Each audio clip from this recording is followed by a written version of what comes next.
Happy morning, dear students. Hope you're all fine. Children, you must be preparing for science monthly test today. So you can watch this video till the end to revise your monthly test portions. Yes, let's get started with today's session. In this class, we are going to revise the first chapter in biology and chemistry. What is chemistry all about? And biology, the science of life. First, let's revise Chemistry Chapter 1. What is chemistry about? Children, we know that chemistry is the science of substances and their transformations. A substance is the kind of matter of which anything is made up of, whereas transformation means change. There are two kinds of change that happens around us. First one is physical and second one is chemical change. A substance does not change in a physical change, but the substance changes or transforms in a chemical change. Thus, in a physical change, the matter change only its form but not the chemical identity, whereas in a chemical change, a chemical reaction occurs and new products are formed. The common example of physical changes are melting ice, shredding paper, chopping wood, mixing grey and green marbles. And the examples of chemical changes are burning wood, rotting banana, mixing vinegar and baking soda. Students can identify whether these changes are either physical or chemical change. First one, lighting a matchstick. So when you lit a matchstick, it is a chemical change because a chemical reaction happens there. Melting chocolate. When a chocolate melts, it is a physical change because there is only change in form but there is no chemical reaction happening there. Freezing water to make ice. So freezing water, the process of freezing is a physical change. And fourth one, frying an egg. Frying an egg is a chemical change. And the last one, mixing paint to make a new color, it is a chemical change. So we have understood clearly what is physical and what is a chemical change. Now let's see what is matter. What is matter? Anything that takes up space and has mass is called as matter. Mass is the amount of matter contained in a object, whereas volume is the space occupied by an object. Next, let's move on to alchemy. What is alchemy? Alchemy is the precursor to modern chemistry, and the word alchemy was derived by the Arabs from the Greek Egyptian word called as chemeia. Alchemists had the following two aims. First is converting cheaper metals into gold, and second one is searching for the elixir of life. So what is elixir of life? Elixir of life is an imaginary liquid that could cure all the diseases and help a person live long, and the elixir of life would make a person immortal. The alchemist failed because the ancient Greek believed that everything is made up of four substances: earth, fire, air, and water, and no substance could be simpler than these four, and these substances were called as elements. But from 17th century onwards, scientists began to discover substances which are simpler than these four, and the four element theory was disproved. So this was the origin of modern chemistry, and this is how alchemy failed.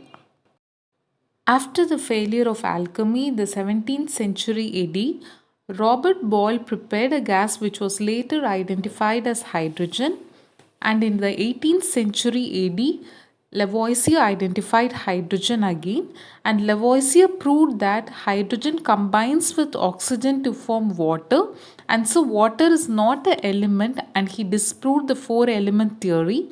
A number of elements were gradually discovered, and when the numbers became large, Mendeleev classified them and presented the periodic table. John Dalton gave the atomic theory.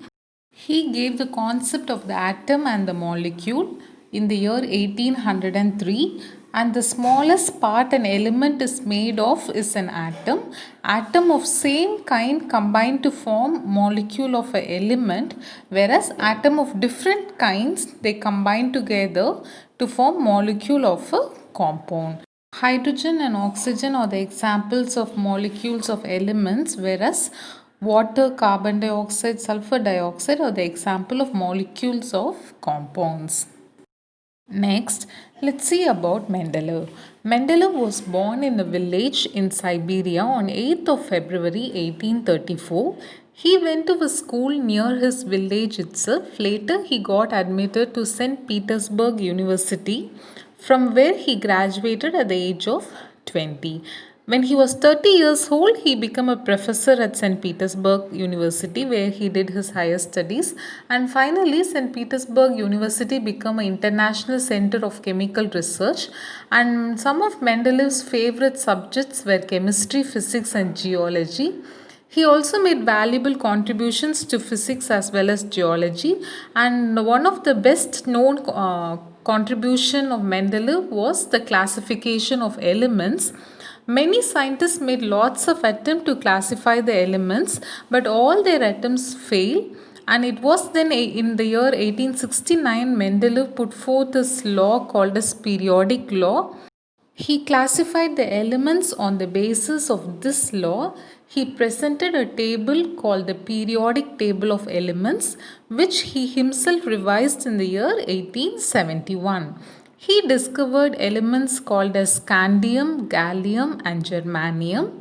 And Mendeleev studied the origin and composition of petroleum, an underground deposit from which we get petrol, and he helped to establish the first oil refinery in Russia. He also studied how liquids expand when heated and gave laws regarding the behavior of liquids. Mendeleev introduced the metric system in the Russian Empire. He was one of the founders of the Russian Chemical Society, and he was awarded the Davy Medal and later the Copley Medal by the Royal Society of London. He was also elected a foreign member of the Royal Society, and in honor of his contribution to chemistry, the element now placed in the 101st house of the periodic table is named after him as Mendelevium. Students, you can read the lesson once and then revise all the book exercise and your short answers and long answers given in your classwork notebook. Now let's move on to biology. Chapter 1, Biology, the Science of Life. First, let's revise the key points from this lesson. So, all the things around us can be broadly classified into living things and non-living things. Plants and animals comes under living beings, whereas soil, sand, air, sunlight, water, etc. form the non-living component of this earth. So first let's see the characteristics of living things. All living beings are made up of cells. Living beings grow from inside. As their cells grow and multiply, living beings need food. Living beings respire. Living beings throw out waste. Living beings respond to stimuli. Living beings can move on their own. Living beings reproduce and have a definite life cycle. Organisms that consist of only one cell, they are called as unicellular organism, and those that are made up of many number of cells, they are called as multicellular organism. And the common examples of unicellular organisms are amoeba, bacteria, and the examples of multicellular organism includes plants and animals. All the living beings grow from inside, and some non-living things seems to grow as more material is added from outside. And the green plants are called as autotrophs because they make their own food, whereas animals are called as heterotrophs because they consume the food made by the autotrophs, or else the organism that depend on other organism for food, they are called as heterotrophs. Respiration is the process by which the living organisms break down the food to get energy. And all living beings throw out waste from their body, and this process is called as excretion. Next, Living things respond to stimuli.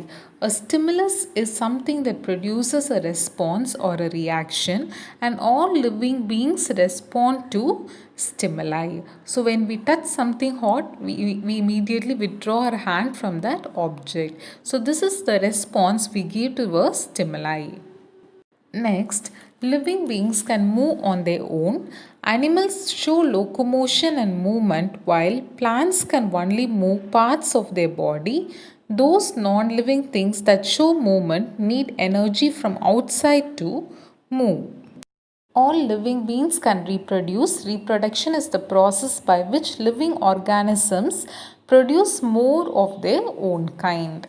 Some animals lay eggs and others give birth to young ones that look like them. Even plants produce seeds from which the seedlings come out, and some plants also give rise to new plants from the roots or stems or the leaves.